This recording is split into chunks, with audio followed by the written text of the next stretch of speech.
Hello. Second day of Vlogmas. I think I got it right? Vlogmas. Yeah, like Christmas, but vlog. Anyway, we're on day 2. Super excited about the financial literacy gems that we're going to be discussing for this next 22 days. So yesterday we went over budgeting. We did 5 tips to help you stay on track during the holiday season. So if you have not watched that video yet, I suggest you go ahead and do it. It is on my YouTube channel, Wealth Talks with Sam. It is also on my IG Live TV, well, not Live TV, IGTV series.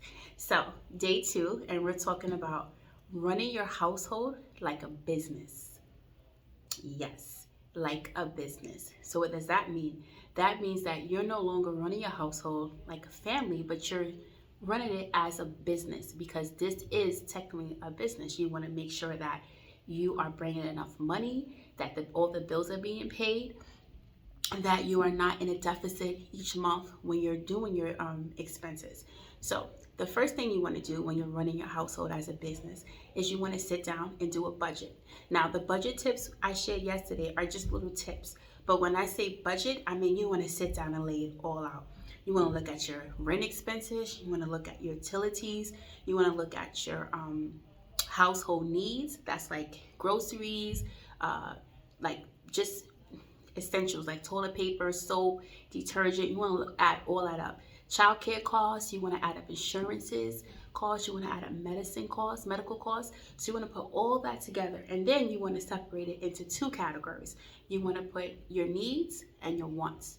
Some people call it your expenses and your discretionary spending. Any way you want to name it, you want to do some categories. You want to put the stuff that has to be paid, and then the stuff that's, optional, like going to the movies, getting your hair done, getting your nails done, whatever your case may be. So once you get all that formulated and put down, now you want to look at what comes into your account. What comes into the household every paycheck after taxes. Not what you make before taxes, because taxes take away from your paycheck. So you want to put all the money that you bring in after your taxes. So once you get that done, you want to add up all the needs, the things that you have to have. Then you want to add up all the wants. And how you want to break that down is you want to make sure that the needs, the wants, are no more than like 50-60% of what you're bringing in, because you have other things you need to do. Now, whether you include your investments or your savings in that needs thing, which I think you should, I do, you want to make sure that you have you have space to allocate that. So you have your needs, you have your wants, you have what you bring in. Now you start subtracting. Now, depending on what's left over, you want to have a healthy balance. Then you have to work through it. So now you look through those wants. You see if you can cut something down. Do you need to have a Netflix account? Doesn't your friend have one? Can't you borrow their login? Netflix, don't kill me. What about other things that you have? Are you really going to the gym every day and every month to substitute the high gym cost? Can you cut down to a less expensive gym like Planet Fitness, which is like $10 a month? You have to go through it like that. Go through the subscriptions. Are you really watching Disney Channel, Disney, subscription? Are you watching enough to justify the cost each month? So you go through all that. And this is what businesses do, because I work for a business and I'm on the operations team. So we look through things that we are spending money on, and we try to scale back what we don't need. So you have to have that mindset when you're looking through your household budget. You want to scale back on things that you don't need.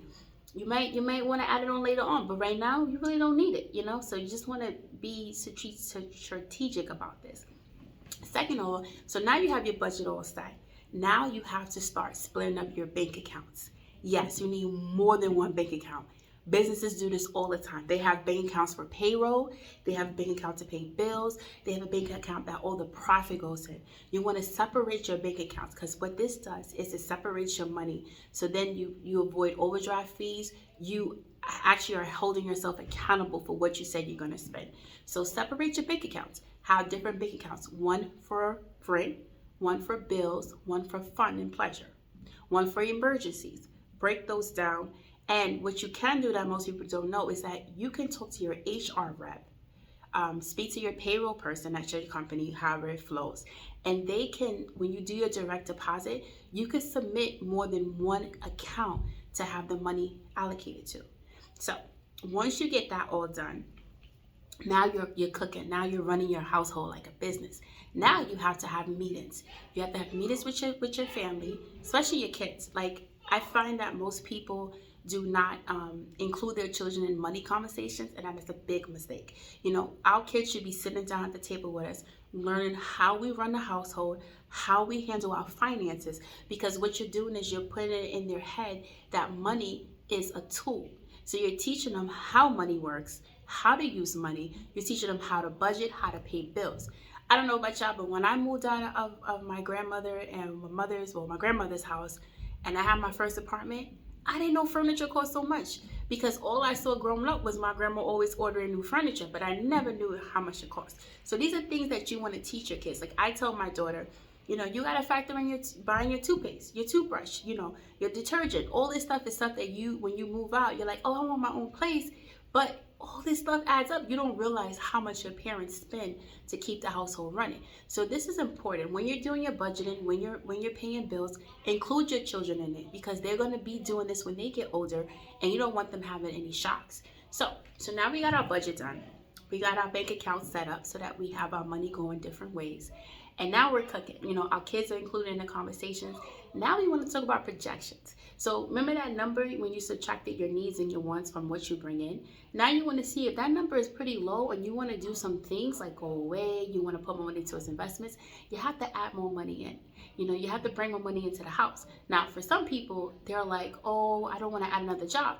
I don't want to, you know, be taking all my weekends to work. I understand that.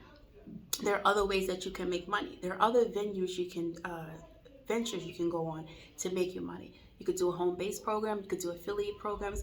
Now you're getting creative. Now you're having your kids getting in there. You're having them pitch in their ideas, and you're working together as a family, as a business. So this is day 2. I hope you enjoyed it. This is how to run your household as a business, which I encourage everyone to do. And once you get that down pat, once you find out what business you want to add to your family dynamic, get that LLC, take advantage of that tax write-off. All right, talk to you guys soon. See you tomorrow for day 3.